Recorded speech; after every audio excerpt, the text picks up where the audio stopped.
Light is like water by Gabriel Garcia Marquez. On Christmas, the children asked for a rowboat again.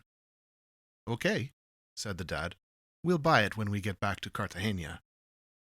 Toto, 9 years old, and Joel, 7, were more determined than their parents believed. No, they said as one. We need it here and now. To begin with, said the mom, here there aren't any more navigable waters than those that come from the shower. Both she and her husband were right. At the house in Cartagena, there was a deck with a dock on the bay, and a boathouse for 2 large yachts. On the other hand, here in Madrid, they lived cramped together on the 5th floor of 47 Castellana Road. But in the end, neither he nor she could deny them, because they had promised them a rowboat with sextant and compass if they got perfect grades for the school term.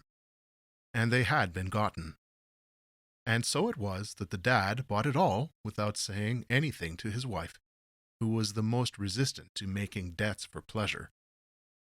It was a beautiful boat of aluminum, with a golden line painted around the draft line.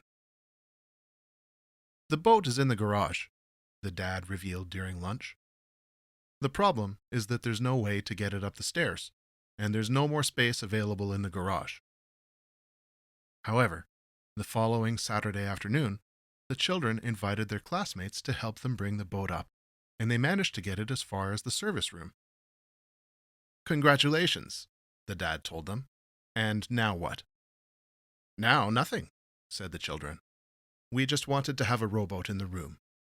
And now there is. On Wednesday night, as on every Wednesday, the parents went to the movies.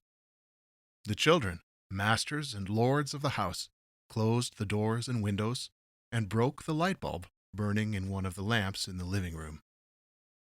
A jet of golden light, as cool as water, began to flow from the broken bulb, and they let it run until it reached a depth of 4 handspans.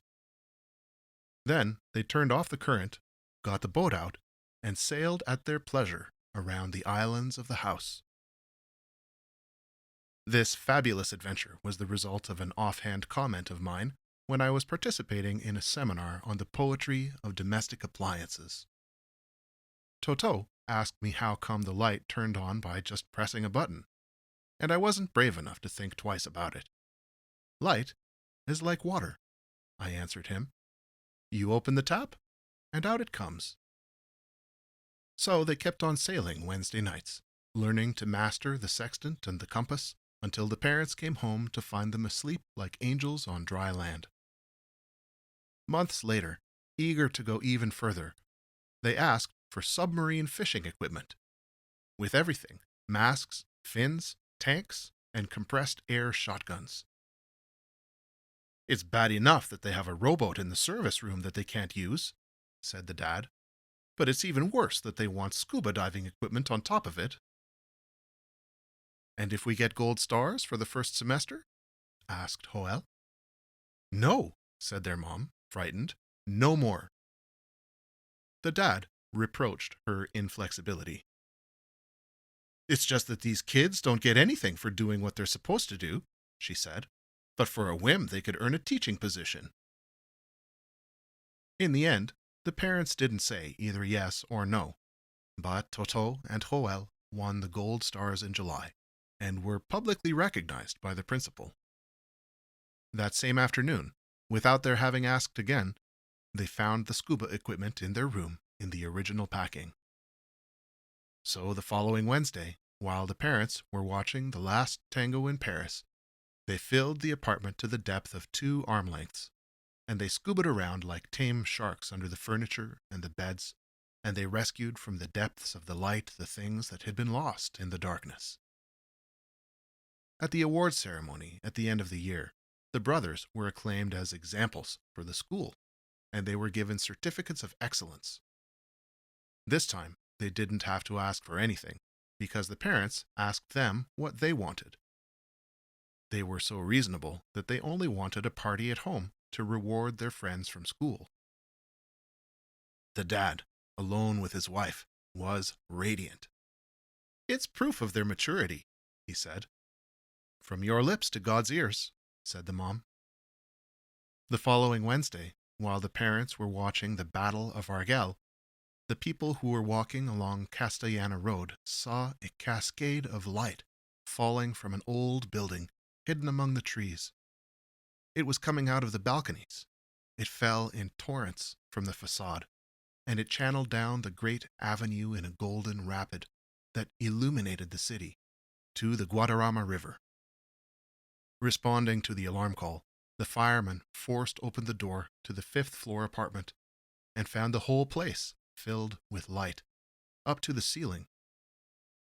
The sofa and the leopard skin armchairs were floating at different levels in the living room, between the bottles from the bar and the grand piano and its manila shawl which fluttered along midwater like a golden manta ray. The domestic appliances, at the zenith of their poetry, were flying with their own wings around the skies of the kitchen. The instruments from the marching band that the children used to dance floated among the colored tropical fish liberated from the mom's fishbowl, and which were the only living and happy floating things in the vast, illuminated swamp. In the bathroom, the toothbrushes floated along with Dad's condoms, Mom's jars of cold cream and her retainer, and the television in the master bedroom floated sideways, still on, showing the last scene of the late-night adult movie. At the end of the hall, floating between two waters, Toto was seated at the stern of the rowboat, glued to the oars, with his scuba mask on, searching for the lighthouse of the port until his tanks ran out of air. Joel floated in the prow, still trying to measure the height of the North Star with his sextant. And floating throughout the house were his 36 classmates, eternally preserved in the instant of peeing in the pot of geraniums, of singing the school song with the verses changed to mock the principal, of sneaking a glass of the Dad's brandy. They had opened so many lights at the same time that the house had overflowed, and the whole fourth grade of St. Julian the Hospitalier had drowned in the fifth-floor apartment of 47 Castellana Road, Madrid, Spain, a remote city of burning summers and frozen winds, without sea or river, and whose original landlubber inhabitants had never mastered the science of sailing on light.